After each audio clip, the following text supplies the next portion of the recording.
Hi hello ಎಲ್ಲರಿಗೂ ನಮಸ್ಕಾರ. Welcome back to our channel. ಎಲ್ಲರೂ ಹೇಗಿದ್ದೀರಾ? ಚೆನ್ನಾಗಿದ್ದೀರಾ ಅನ್ಕೋತೀನಿ. ನಾನು ಕೂಡ ತುಂಬ ಚೆನ್ನಾಗಿದ್ದೀನಿ. ಇವತ್ತಿನ ವೀಡಿಯೋ ತುಂಬ ಲಾಂಗ್ ಟೈಮ್ ಆಗೋಯ್ತು, 1 ಮಂತ್ ಆದಮೇಲೆ ಶುರು ಮಾಡ್ತಾಯಿದ್ದೀನಿ. ವಿಡಿಯೋ ಮಾಡೋಣ ಅಂತ ಅನ್ಕೊತೀನಿ. ಮೊಬೈಲ್ ತುಂಬ ಪ್ರಾಬ್ಲಮ್ ಆಗಿದೆ, ಸ್ವಲ್ಪ ಹಾಳಾಗಿದೆ ಮೊಬೈಲು. ಜಾಸ್ತಿ ವಿಡಿಯೋ ಮಾಡಿದ್ರೆ ತುಂಬ ಹೀಟ್ ಬಂದ್ಬಿಟ್ಟು ಆಫ್ ಆಗಿಬಿಡುತ್ತೆ. ಸೊ ಹಾಗಾಗಿ ವಿಡಿಯೋ ಮಾಡೋಕ್ಕೆ ಇಂಟ್ರೆಸ್ಟ್ ಬರ್ತಾಯಿಲ್ಲ. ಸ್ವಲ್ಪ ದಿನ ಹೀಗೆ ಮಾಡ್ಕೊಂಡು ಹೋಗೋಣ ಅಂತ. ಆದ್ರೂ ಎಲ್ಲರೂ ವಿಡಿಯೋ ಮಾಡಿ ಅಂತ ಹೇಳ್ತಾನೆ ಇದ್ರಲ್ಲ. ಸೊ ಹಾಗಾಗಿ ಸ್ವಲ್ಪ ವಿಡಿಯೋ ಮಾಡೋಣ. ಹಾಗೆ ಶಿವವ್ರ ಬರ್ಡೇ ಸೆಲೆಬ್ರೇಷನಿಂದ ಒಂದು ವಿಡಿಯೋ ಹಾಕ್ರಿ ಅಂದ್ರಿ. ಸ್ಮಾಲ್ದಾಗಿ ಮನೆಯಲ್ಲೇ ಸೆಲೆಬ್ರೇಟ್ ಮಾಡಿದ್ದು. ಸರ್ಪ್ರೈಸ್ ಕೊಡೋಣ ಅಂದ್ಕೊಂಡೆ, ಬಟ್ ಆಗಲಿಲ್ಲ. ದಿನಚರಿ ವಿಡಿಯೋ ಅಷ್ಟೇ. ದಿನಚರಿ ಹೇಗಿರುತ್ತೆ ಅಂತ ತೋರಿಸ್ತೀನಿ. ಮೊದಲನೇದಾಗಿ ನಮ್ಮ ಕೊಡ್ರಸ್ ಮೇಲ್ಗಡೆ ನೇರಳೆ ಮರ ಇದೆ. ಅದ್ರದ್ದು ನೋಡ್ತಾ ಇರ್ಬೋದು ನೀವು ಹೆಂಗೆ ಬಿದ್ದಿದೆ ಅಂತ. ಇದೆಲ್ಲ ಪೂರ್ತಿ ನೇರಳೆ ಹಣ್ಣುಗಳು ನಾನು ಗುಡಿಸಿದ್ದೀನಿ ಇವಷ್ಟೆಲ್ಲ. ಇನ್ನು ಮತ್ತೆ ನೋಡಿ ಈ ಕಡೆ ಇಲ್ಲೆಲ್ಲ ಬಿದ್ದುಬಿಟ್ಟಿದೆ. ಇಷ್ಟು ದೊಡ್ಡ ಮರ ಇರೋದು. ಸೊ ಇವಾಗ ಇದನ್ನೆಲ್ಲ ಕ್ಲೀನ್ ಮಾಡಿಕೊಂಡು ಸ್ವಲ್ಪ ತಿಂಡಿಯೆಲ್ಲ ಆಯಿತು. ಇವತ್ತು ತಿಂಡಿಗೆ ಬಿಸಿಬೇಳೆ ಬಾತ್ ಮಾಡ್ಕೊಂಡಿದ್ದೆ. ಬಾಕಿ ಕೆಲಸ ಶುರು ಮಾಡೋಣ ಅಂತ. ಮೊದಲು ಇದನ್ನೆಲ್ಲ ಕ್ಲೀನ್ ಮಾಡ್ಕೊಂಡ್ಬಿಟ್ಟು ಆಮೇಲೆ ಒಳಗಡೆ ಹೋಗೋಣ. ಸೊ ಶುರು ಮಾಡೋಣ ಕೆಲಸ.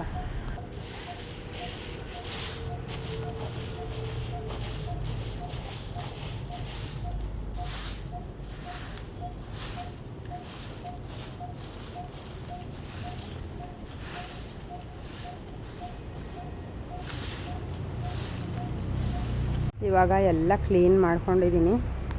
ಎಲ್ಲ ಅಲ್ಲಿ ಎಷ್ಟು ನೇರಳೆ ಹಣ್ಣು ಬಿದ್ದಿದೆ ಅಂದರೆ ಇದು ತಿನ್ನೋಕ್ಕಾಗಲ್ಲ. ನಮ್ಮ ಕಡೆ ಇದನ್ನು ನಾವು ನಾಯಿ ನೇರಳೆ ಅಂತ ಅಂತೀವಿ, ನಿಮ್ಮ ಕಡೆ ಏನಂತಾರ ಗೊತ್ತಿಲ್ಲ, ಹೆಸ್ರೇನು ಕರೀತಾರೆ ಅಂತ. ಇದು ಜಾಮೂನ್ ನೇರಳೆ ಬರುತ್ತಲ್ಲ, ಆ ಥರ ಅಲ್ಲ, ಇದು ಬೇರೆ ಥರ. ನೋಡಿ ಇಷ್ಟು ದೊಡ್ಡ ಮರ ಇದೆ. ಪ್ರತಿದಿನ 2-3 ಟೈಮ್ ಕಸ ಗುಡಿಸಿದ್ರೂ ಬೀಳ್ತಾನೆ ಇರುತ್ತೆ. ನೋಡಿ ಎಲ್ಲ ನೀಲಿ ಕಲರ್ ಆಗೋಗ್ಬಿಟ್ಟಿದೆ. ಇನ್ನು ಇದು ಇವಾಗ ಶುರು ಆಗಿದೆ, ಇನ್ನು ಕಾಲಿಡೋಕ್ಕೂ ಆಗಲ್ಲ ಆ ಥರ. ಇದೆಲ್ಲ ಏನು ಕ್ಲೀನ್ ಮಾಡ್ಕೊಂಡಿಲ್ಲ. ಇದು ಸಂಡೇ ಟೈಮ್ ಮಾತ್ರ ಒಂದು ಟೈಮಲ್ಲಿ ಎಲ್ಲ ಕ್ಲೀನ್ ಮಾಡ್ಕೋತೀನಿ. ಇನ್ನು ಸ್ವಲ್ಪ ಇದೆಲ್ಲ ಕ್ಲೀನ್ ಮಾಡ್ಕೋಬೇಕು. ಒಳಗಡೆ ನೀರು ಆನ್ ಮಾಡಿ ಆಮೇಲೆ ಕ್ಲೀನ್ ಮಾಡ್ಕೋಬೇಕು. ಸೊ ಒಳಗಡೆ ನೋಡಿ ಎಲ್ಲ ಹರಡ್ಕೊಬಿಟ್ಟಿದ್ದೀನಿ. ತಿಂಡಿ ಎಲ್ಲ ಆಯಿತು. ಗ್ಯಾಸ್ ಹತ್ರ ಎಲ್ಲ ಕ್ಲೀನ್ ಮಾಡ್ಕೊಂಡಿದ್ದೀನಿ. ಪಾತ್ರೆ ಎಲ್ಲ ತೊಳೆಯೋಕ್ಕೆ ಎಷ್ಟು ಪಾತ್ರೆಗಳೈತೆ ಎಲ್ಲ ಹರಡ್ಬಿಟ್ಟಿದ್ದೀನಿ. ಬಾಟ್ಲುಗಳೆಲ್ಲ ತೊಳೆದು ಇಟ್ಟಿದ್ದೀನಿ. ಇನ್ನೇನು ಸ್ವಲ್ಪ ಶೆಕೆ ಕಡಿಮೆ ಆಗ್ತಾಯಿದೆ. ಸೊ ಹಾಗಾಗಿ ಇನ್ನು ಸ್ವಲ್ಪ ಬಟ್ಟೆಗಳೆಲ್ಲ ತೊಳೆದಾಕಿದ್ದೆ, ಬೆಡ್ ಕವರೆಲ್ಲ ಅವನ್ನೆಲ್ಲ ಮಡಚ್ಬಿಟ್ಟು ಇಡಬೇಕು. ತುಂಬ ದಿನ ಆಗೋಯ್ತು ವ್ಲಾಗೆಲ್ಲ ಮಾಡಿ ನಾನು. ಸೊ ನಾನು ಲಾಸ್ಟ್ ಟೈಮ್ ಮಾಡಿದಾಗ ಗಿಡಗಳು ಹಾಕಿದ್ದು ತೋರಿಸಿದ್ದೆ. ಈ ಟೈಮ್ ನೋಡಿ 1 ಮಂತಲ್ಲಿ ಎಷ್ಟು ಗ್ರೋ ಆಗಿದೆ ಗಿಡಗಳೆಲ್ಲ ಅಂತ. ಸೊ ಇದರಲ್ಲಿ ವೈಟ್ ಕಲರು ಹೂವು ಬರುತ್ತಂತೆ, ನೋಡಬೇಕು ಹೆಂಗೆ ಅಂತ ಗೊತ್ತಿಲ್ಲ.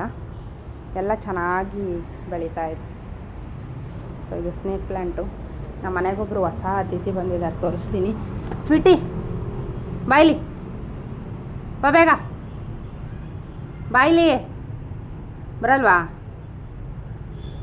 ಅದು ಯಾವಾಗಲೂ ನಿದ್ದೆ ಮಾಡ್ತಾ ಇರೋದೆ. ಶಿವವ್ರು ಹಿಡ್ಕೊಂಡು ಬಂದಿದ್ದಾರೆ. ಇನ್ನು ವಿಳ್ಯದೆಲೆ ಗಿಡ ಅಂತೂ ನಾವು ರಜಕ್ಕೆ ಹೋಗಿದ್ವಲ್ಲ ಅವಾಗ ಒಣಗೋಗ್ಬಿಡ್ತು. ಚಿಗುರ್ಸಕ್ಕೆ ನೋಡ್ತಾ ಇದ್ದೀನಿ, ಯಾಕೋ ಬರ್ತಾ ಇಲ್ಲ. ಇವಾಗ ಸ್ವಲ್ಪ ಚಿಗುರ್ತಾ ಇದೆ. ನೋಡೋಣ, ಮಳೆ ಟೈಮ್ ಬಂದರೆ ತುಂಬ ಚೆನ್ನಾಗಿ ಬರುತ್ತೆ. ಸೊ ಮಲ್ಲಿಗೆ ಹೂವು ಅಂತೂ ಈ ಸಲ ತುಂಬ ಸಿಕ್ತು ನನಗೆ. ಇನ್ನು ಈ ಗಿಡ ಅಂತೂ ಹುಳ ಬಂದು ಹಾಳಾಗೋಯ್ತು. ಎಲ್ಲ ಔಷಧಿ ಎಲ್ಲ ಹಾಕಿದ್ದೀನಿ. ಇವಾಗ ಸ್ವಲ್ಪ ಪರವಾಗಿಲ್ಲ. ನೋಡಬೇಕು, ಹೂವು ಬಿಡ್ತಾ ಇಲ್ಲ ಅದರಲ್ಲಿ. ಸೊ ಸದ್ಯಕ್ಕೆ ಮನೆ ಕೆಲಸ ಶುರು ಮಾಡ್ಕೊಳ್ಳೋಣ.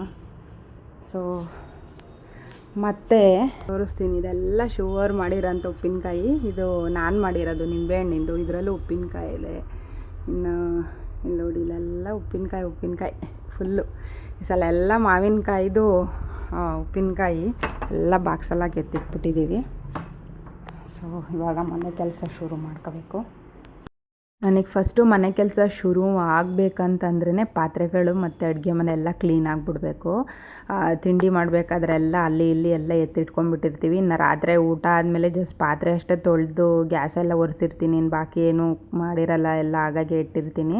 ಸೊ ಬೆಳಗ್ಗೆ ಎದ್ಬಿಟ್ಟು ಮತ್ತೆ ಎಲ್ಲ ಕ್ಲೀನ್ ಮಾಡ್ಕೊಳ್ಳೋದು ಇದ್ದೇ ಇರುತ್ತೆ ಅಂತ ಅಂದ್ಬಿಟ್ಟು ಬೆಳಗ್ಗೆಯಿಂದನೇ ಸಾಕಾಗಿ ಹೋಗ್ಬಿಟ್ಟಿರುತ್ತೆ. ನೈಟ್ ಆದರೂ ಸ್ವಲ್ಪ ರೆಸ್ಟ್ ಮಾಡೋಣ ಅಂತ ಅಂದ್ಕೊಂಡು ಸ್ವಲ್ಪ ಅಡುಗೆ ಮನೆ ಮಾತ್ರ ಕ್ಲೀನ್ ಮಾಡ್ಕೋತೀನಿ ಅಷ್ಟೇ. ಅಂದರೆ ಶೆಲ್ಫ್ ಒರೆಸ್ಕೊಳ್ಳೋದು, ಗ್ಯಾಸ್ ಒರೆಸ್ಕೊಳ್ಳೋದು, ಸ್ವಲ್ಪ ಪಾತ್ರೆಗಳು ಎಂಜಲ್ ಪಾತ್ರೆ ಇರುತ್ತಲ್ಲ ಅದೆಲ್ಲ ತೊಳೆದಿಡೋದು ಮಾಡ್ಕೋತೀನಿ. ನನಗೆ ಬೆಳಗ್ಗೆ ಆದ ತಕ್ಷಣವೇ ನಾನು ತಿಂಡಿ ಎಲ್ಲ ಮುಗಿಸಿ ಶುವರೆಲ್ಲ ಡ್ಯೂಟಿಗೆ ಹೋಗಾದ್ಮೇಲೆ ನಾನು ತಕ್ಷಣವೇ ಅಡುಗೆ ಮನೆಯೆಲ್ಲ ಕ್ಲೀನ್ ಮಾಡ್ಕೊಳ್ಳೋಕ್ಕೆ ಶುರು ಮಾಡಿಬಿಡ್ತೀನಿ. ನನಗೆ ಅದೇ ಫಸ್ಟು ಕೆಲಸ, ದೊಡ್ಡ ಕೆಲಸ ಅಂದರೆ ಅದೇನೇ. ಅಡುಗೆ ಮನೆ ಕ್ಲೀನ್ ಇಲ್ಲ ಅಂದರೆ ನನಗೆ ನೋಡೋಕ್ಕೆ ಆಗೋಲ್ಲ. ಫಸ್ಟು ಪಾತ್ರೆ ಎಲ್ಲ ತೊಳ್ಕೊಂಡು ನೀಟಾಗಿ ಕ್ಲೀನ್ ಮಾಡಿಕೊಂಡೆ. ಅದಾದಮೇಲೆ ಸ್ವಲ್ಪ ಶೆಲ್ಫ್ ಎಲ್ಲ ಒರೆಸ್ಕೊಂಡು ಕ್ಲೀನ್ ಮಾಡ್ಕೊತೀನಿ. ಚಪಾತಿ ಮಾಡ್ತು ಅಂದ್ಬಿಟ್ರೆ ಸಾಕು, ಗ್ಯಾಸ್ ಮೇಲೆ ಶೆಲ್ಫ್ ಮೇಲೆಲ್ಲ ಬರೀ ಚಪಾತಿ ಇಟ್ಟೇ ಇರುತ್ತೆ. ಅಷ್ಟರೊಳಗೆ ಶಿವವ್ರು ಬಂದರು, ನೋಡ್ತಾ ಇರ್ಬೋದು. ಈ ರೀತಿಯಾಗಿ ಕ್ಲೀನ್ ಮಾಡ್ಕೊಂಡಿದ್ದೀನಿ. ಬಾಟಲೆಲ್ಲ ತೊಳೆದು ನೀರಿಟ್ಟು ಫ್ರಿಜ್ಜಲ್ಲಿ ಇಟ್ಟಿದ್ದೀನಿ. ಸ್ವಲ್ಪ ಬಾಟಲ್ ಹಾಗೆ ಮೇಲ್ಗಡೆನೇ ಇಟ್ಟಿದ್ದೀನಿ. ಮತ್ತು ಬಿಸಿಬೇಳೆ ಬಾತು ಬೆಳಗ್ಗೆನೇ ಮಾಡ್ಕೊಂಡಿದ್ದೆ. ಅವ್ರು ತಿಂಡಿ ತಿಂದಿರಲಿಲ್ಲ, ಹಾಗೆ ಹೋಗಿದ್ರು. ಹಾಗಾಗಿ ಹಾಟ್ ಬಾಕ್ಸಲ್ಲಿ ಹಾಕಿ ಎತ್ತಿಟ್ಟಿದ್ದೆ. ಇನ್ನೂ ಸ್ವಲ್ಪ ಬಿಸಿನೇ ಇತ್ತು. ಹಾಗಾಗಿ ಅವ್ರು ಬಂದ ತಕ್ಷಣವೇ ನಾನು ಕೂಡ ಟ್ಯಾಬ್ಲೆಟ್ ತೊಗೋಬೇಕಿತ್ತು. ಸೊ ಅದಕ್ಕೋಸ್ಕರ ಇಬ್ಬರೂ ತಿಂಡಿ ತಿಂದುಬಿಡೋಣ ಅಂತ ಅಂದ್ಬಿಟ್ಟು ತಿಂಡಿ ಹಾಕ್ಕೊಂಡೆ. ಅವರು 12 ಗಂಟೆ ಡ್ಯೂಟಿಗೆ ಹೋದರೆ ಇನ್ನು ಬರೋದೇ ಸಂಜೆ 6 ಗಂಟೆ 6:30 ಆಗುತ್ತೆ. ಇನ್ನು ಬೆಳಗ್ಗೆ 5:30 ಹೋದರೆ ಮಧ್ಯಾಹ್ನ 12 ಗಂಟೆಗೆ ಬರ್ತಾರೆ. ಮತ್ತು ಅದಾದಮೇಲೆ ಊಟ ಎಲ್ಲ ಮುಗಿಸ್ಕೊಂಡು 1:30 ಹೋದರೆ ಇನ್ನು ಸಂಜೆ 6 ಗಂಟೆಗೇ ಬರೋದು. ಆ ಥರ ಇರುತ್ತೆ ಅವ್ರದ್ದು. ಅವರು ತಿಂಡಿ ಎಲ್ಲ ತಿಂದುಬಿಟ್ಟು ಡ್ಯೂಟಿಗೆ ಹೋದರು. ಅದಾದಮೇಲೆ ನಾನು ಮನೇಲಿ ಏನು ಮಾಡೋಣ ಅಂತೇಳಿ ನೋಡ್ತಾ ಇದ್ದೆ. ಆವಾಗ ಫಸ್ಟು ಸಾಂಬಾರು ಪುಡಿ ಖಾಲಿ ಆಗಿಬಿಟ್ಟಿತ್ತು, ಧನಿಯಾ ಪುಡಿ.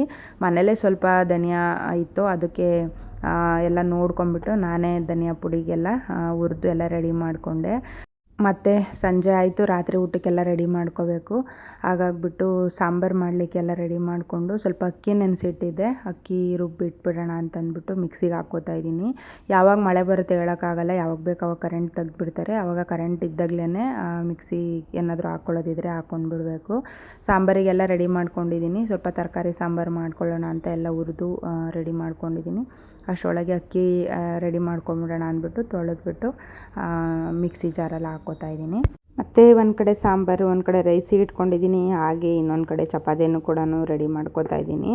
ಪಾಪ ಅವರು ಬೆಳಗ್ಗೆ ನನ್ನ ಜೊತೆಲಿ ತಿಂಡಿ ತಿಂದು ಹೋಗಿರೋದು, ಮಧ್ಯಾಹ್ನನೂ ಟೈಮ್ ಸಿಕ್ಕಿಲ್ಲ ಅಂತ ತಿಂಡಿ ತಿಂದಿಲ್ವಂತೆ. ಹಾಗಾಗಿ ಸ್ವಲ್ಪ ಬೇಗ ಮಾಡ್ಕೊಬಿಡೋಣ ಅಂತ ಮಾಡ್ಕೋತಾ ಇದ್ದೀನಿ. ಸೊ ಇದಾದಮೇಲೆ ನೆಕ್ಸ್ಟು ಬರ್ಡೇ ವಿಡಿಯೋ ಬರುತ್ತೆ. ಸೊ ಬರ್ತಡೇಗೆ ಏನೆಲ್ಲ ಮಾಡಿದೆ ಅಂತಂದರೆ, ನಾನು ಮೊದಲನೇದಾಗಿ ಈರುಳ್ಳಿ ಬಜ್ಜಿ ಮಾಡಿದ್ದೆ, ಒಬ್ಬಟ್ಟಿನ ಸಾಂಬಾರು ಮತ್ತು ಕೋಸಂಬರಿ ಮಾಡಿದ್ದೆ, ಒಂದು 2-3 ಥರದ್ದು ಪಲ್ಯ ಮತ್ತು ಜಾಮೂನ್ ಕೂಡ ಮಾಡಿದ್ದೆ. ಅವ್ರಿಗೆ ಏನೇನು ಇಷ್ಟನೋ ಅದೆಲ್ಲ ಮಾಡಿದ್ದೆ. ಕಡಲೆಕಾಳು ಪಲ್ಯ, ಕಾಬೂಲ್ ಕಡಲೆಕಾಳು ಪಲ್ಯ ಮಾಡಿದ್ದೆ. ಹಾಗೆ ಮತ್ತು ಕಡಲೆಬೇಳೆ ಪಲ್ಯನೂ ಕೂಡ ಮಾಡಿದ್ದೆ. ಅಡುಗೆ ಎಲ್ಲ ಮಾಡಿ ಶುವರ್ಗೋಸ್ಕರ ವೆಯ್ಟ್ ಮಾಡ್ತಾಯಿದ್ದೆ. ಅಷ್ಟರೊಳಗೆ ಅವರೂ ಕೂಡ ಬಂದರು, ನೋಡ್ತಾ ಇರ್ಬೋದು. ಸೊ ನಾನು ವೀಡಿಯೋ ಮಾಡ್ಕೋತಾ ಇದ್ದೆ, ನೋಡ್ತಾಯಿದ್ರು. ಹಾಗೇ ನನಗೇನೋ ಗೊತ್ತಿಲ್ಲ, ಅಡುಗೆ ಮಾಡಿರೋದೆಲ್ಲ ಅವ್ರಿಗೆ ತೋರಿಸ್ಬಿಡ್ಬೇಕು, ಆವಾಗಲೇ ನನಗೆ ಸಮಾಧಾನ. ಸರ್ಪ್ರೈಸ್ ಕೊಡೋಣ ಅಂದ್ಕೊಂಡೆ, ಬಟ್ ಆಗಲ್ಲ. ಯಾಕಂದರೆ ಏನೇ ತರೋಕ್ಕೋದ್ರೂ ಶಿವರನ್ನ ಜೊತೆಲಿ ಕರ್ಕೊಂಡು ಹೋಗಲೇಬೇಕು, ಅಷ್ಟು ದೂರ ಇದೆ ಅಂಗಡಿಗಳೆಲ್ಲ. ಸೊ ಅದಕ್ಕೋಸ್ಕರ ಅವ್ರಿಗೆ ಇಷ್ಟ ಆಗಿರೋ ಅಂಥ ಅಡುಗೆಗಳನ್ನೇ ಮಾಡಿ ಸರ್ಪ್ರೈಸ್ ಕೊಡೋಣ ಅಂತ ಅಂದ್ಕೊಂಡೆ ಅಷ್ಟೇ. ನೋಡಿ ಇವಾಗ ಬಂದ್ಲು ಇವಳು, ಸ್ವೀಟಿ ಎದ್ಬಿಟ್ಟು. ಅವ್ರು ಬಂತು ಅಂದರೆ ಬಂದುಬಿಡ್ತಾಳೆ ಅವಳು. ನಾನು ಬಂತು ಅಂದರೆ ಬರಲ್ಲ, ನಾನು ಬೈತೀನಿ ಅಂತ ಅಂದ್ಬಿಟ್ಟು ಜಾಸ್ತಿ ಗಿಡ ಎಲ್ಲ ಕಡ್ದಾಕ್ಬಿಡುತ್ತೆ ಅದು. ಅದಕ್ಕೋಸ್ಕರ ಹೆದರ್ಕೊಳ್ಳುತ್ತೆ. ನೆಕ್ಸ್ಟು ನಾನು ಕೇಕ್ ತೊಗೊಳಕ್ಕೆ ಬಂದೆ. ಕೇಕೆಲ್ಲ ತೊಗೊಂಡು ಮನೆಗೆ ಹೋದ್ವಿ. ನಾನು ಅವರಿಬ್ಬರು ಫ್ರೆಂಡು, ತುಂಬ ಅಂದರೆ ತುಂಬ ಕ್ಲೋಸ್ ಆಗಿರೋ ಅವ್ರಿಗೆ ಇನ್ವೈಟ್ ಮಾಡಿದ್ದೆ. ಸೊ ಅವ್ರಿಗೂ ಗೊತ್ತಿಲ್ಲ, ಏನು ಹೇಳಿ ಮೇಡಮ್ ಅಂತಿದ್ರು. ಏನೂ ಇಲ್ಲ, ಸರ್ಪ್ರೈಸ್ ಭಯ್ಯ ಬನ್ನಿ ಅಂತೇಳಿ ಇನ್ವೈಟ್ ಮಾಡಿದ್ದೆ. ಅವರಿಗೇನೆ ಕಾಲ್ ಮಾಡ್ತಾಯಿದ್ರು. ಸೊ ನಾನು ಅವರಿಗೆ ಈ ಡ್ರೆಸ್ನ ಕೊಡಿಸಿದ್ದೆ ಬರ್ಡೇಗೆ ಅಂದ್ಬಿಟ್ಟು. 2 ಶರ್ಟ್ಗಳು ಕಾಂಬೋ ಬಂದಿತ್ತು, ಒಂದು ವೈಟು ಒಂದು ಈ ಕಲರು. ಬಟ್ ಅವರು ಇದನ್ನೇ ಇಷ್ಟಪಟ್ಟು ಹಾಕ್ಕೊಂಡ್ರು. ಫಸ್ಟ್ ಟೈಮು ನಾನು ಒಂದು ರೆಡಿಮೇಡಲ್ಲಿ ತೊಗೊಂಡು ಬಂದಿರೋದನ್ನ ಇಷ್ಟಪಟ್ಟು ಹಾಕ್ಕೊಂಡಿರೋದು. ಇಷ್ಟು ವರ್ಷದಲ್ಲಿ ನಾನು ಯಾವಾಗಲೇ ರೆಡಿಮೇಡ್ ಶರ್ಟ್ ತೊಗೊಂಬಂದ್ರು, ಪ್ಯಾಂಟ್ ತೊಗೊಂಬಂದ್ರು ಇಲ್ಲ ಲೂಸ್ ಆಗೋದು, ಟೈಟ್ ಆಗೋದು, ಇಲ್ಲ ಅವ್ರಿಗೆ ಇಷ್ಟ ಆಗ್ತಿರಲಿಲ್ಲ, ಈ ಥರ ಆಗೋದು. ನಾನು ಜಾಸ್ತಿ ಅವರಿಗೆ ಫಾರ್ಮಲ್ಸಲ್ಲಿ ಸ್ಟಿಚಿಂಗ್ ಮಾಡಿಸ್ತಾಯಿದ್ದೆ, ಪೀಸ್ಗಳೆಲ್ಲ ತಂದುಬಿಟ್ಟು. ನೀವು ಆಲ್ಮೋಸ್ಟ್ ಎಲ್ಲ ವಿಡಿಯೋದಲ್ಲೂ ನೋಡಿರ್ತೀರ, ಅವ್ರು ಜಾಸ್ತಿ ಫಾರ್ಮಲ್ಸೇ ಹಾಕೋದು, ಜೀನ್ಸ್ ಎಲ್ಲ ಹಾಕಲ್ಲ. ಸೊ ಹಾಗಾಗಿ ಫಾರ್ಮಲ್ಸಲ್ಲೇ ನಾನು ಶರ್ಟ್ ತೊಗೊಂಬಂದಿದ್ದೆ. ಫೈನಲಿ ಕೇಕೆಲ್ಲ ಕಟ್ ಮಾಡಿ ಆಯಿತು. ಸೊ ನಾನು ಜಸ್ಟ್ ಒಂದು ಬ್ಲಿಂಕಿಟಲ್ಲಿ ಒಂದು ಗುಲಾಬಿ ಹೂವು ತರಿಸಿದ್ದೆ, ಅದನ್ನು ಕೊಟ್ಬಿಟ್ಟು ಅವರಿಗೆ ಬರ್ಡೇ ವಿಶಸ್ ಮಾಡಿದೆ ಅಷ್ಟೇ. ಮತ್ತು ಅವ್ರ ಫ್ರೆಂಡ್ಸ್ ಇಬ್ಬರು ಬಂದಿದ್ದರು, ಅವರು ಫೋಟೋ ತೆಗಿತಾ ಇದ್ದರು. ಸೊ ಆಮೇಲೆ ಕೇಕೆಲ್ಲ ಫೇಸ್ಗೆಲ್ಲ ಹಚ್ಬಿಟ್ಟು ಏನೇನೋ ಅವರು ತರಲೆ ಮಾಡ್ಕೊಂಡು ಮಾತಾಡ್ತಾಯಿದ್ರು. ತುಂಬ ಖುಷಿಯಾದರು. ನಮ್ಮ ಬರ್ಡೇ ಸೆಲೆಬ್ರೇಷನ್ ಅಂತೂ ಅವ್ರುಗಳು ಮಾಡಲ್ಲ, ಅದು ನನಗೆ ಪಕ್ಕಾ ಗೊತ್ತು. ಸೊ ತುಂಬ ರೇರು, ನಾವೆಲ್ಲ ತುಂಬ ಹಿಂಸೆ ಕೊಟ್ಟರೆ ಏನಾದ್ರೂ ಒಂದು ಕೇಕ್ ತಂದು ಕಟ್ ಮಾಡಿಸ್ತಾರೆ ಅಷ್ಟೇ. ಬಟ್ ಅವ್ರಿಗೆ ಸರ್ಪ್ರೈಸ್ ಕೊಡೋದೆಲ್ಲ ಗೊತ್ತಿಲ್ಲ. ಸೊ ನಾವಾದ್ರೂ ಕೊಡೋಣ ಅಟ್ಲೀಸ್ಟು ಆವಾಗ ಅವರಾದ್ರೂ ಖುಷಿಯಾಗಿರ್ತಾರೆ, ಅದರಿಂದ ನಮಗೂ ಖುಷಿಯಾಗುತ್ತೆ ಅಂತ ಅಂದ್ಬಿಟ್ಟು ಕೇಕ್ನ ನಾನು ಆನ್ಲೈನಲ್ಲಿ ಅಂದರೆ ಗೂಗಲಲ್ಲಿ ಸರ್ಚ್ ಮಾಡಿಬಿಟ್ಟು ನೋಡಿ ಮಾಡಿಸಿದ್ದೆ. ತುಂಬ ದೊಡ್ಡದೇನು ಬೇಡ, ಚಿಕ್ಕದ್ದು ಮಾಡಿಸ್ಕೊಳ್ಳೋಣ ಅಂತ ಅಂದ್ಬಿಟ್ಟು ಈ ರೀತಿಯಾಗಿ ಮಾಡಿಸಿದೆ. ಬಟ್ ಅವ್ರಿಗೆ ಸೋಲ್ಜರ್ ಅನ್ನೋ ಸ್ಪೆಲ್ಲಿಂಗ್ ಕೂಡ ಮಿಸ್ಟೇಕ್ ಮಾಡಿದರು. ಮತ್ತೆ ಅದನ್ನೆಲ್ಲ ತೆಗೆದು ನಾನು ಬೇರೆ ಬರೆಸ್ಕೊಂಡ್ಬಿಟ್ಟು ಬಂದೆ. ಬಟ್ ಕೇಕ್ ಮಾತ್ರ ತುಂಬ ಚೆನ್ನಾಗಿತ್ತು. ಸೊ ಫೈನಲಿ ನಮ್ಮ ಪ್ರೀತಿನೂ ಕೂಡ ಕೇಕ್ ತಿನ್ನಿಸ್ಬಿಟ್ಟು ವಿಶ್ ಮಾಡಿದ್ಲು.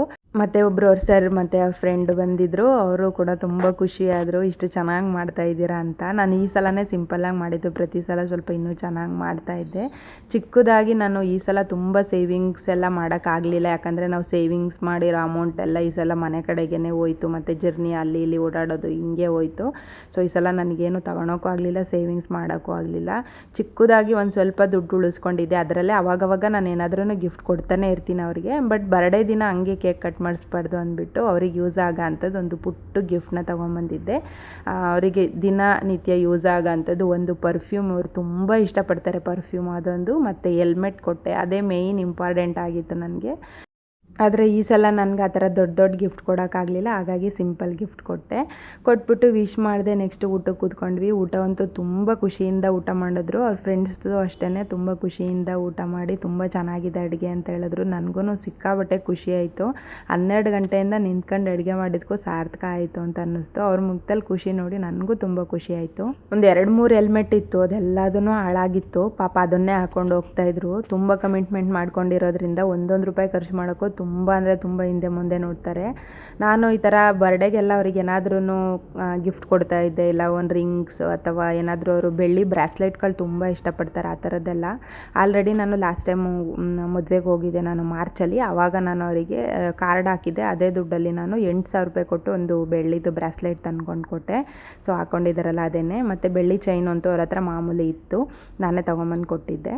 ಸೊ ತುಂಬ ಇಷ್ಟಪಟ್ಟು ಹಾಕ್ಕೊತಾರೆ ಅವ್ರು. ಚಿನ್ನದಕ್ಕಿಂತ ಬೆಳ್ಳಿದ್ದು ಅಂದರೆ ಅದೇನೋ ಗೊತ್ತಿಲ್ಲ, ಸಖತ್ ಇಷ್ಟಪಡ್ತಾರೆ ಅವರು.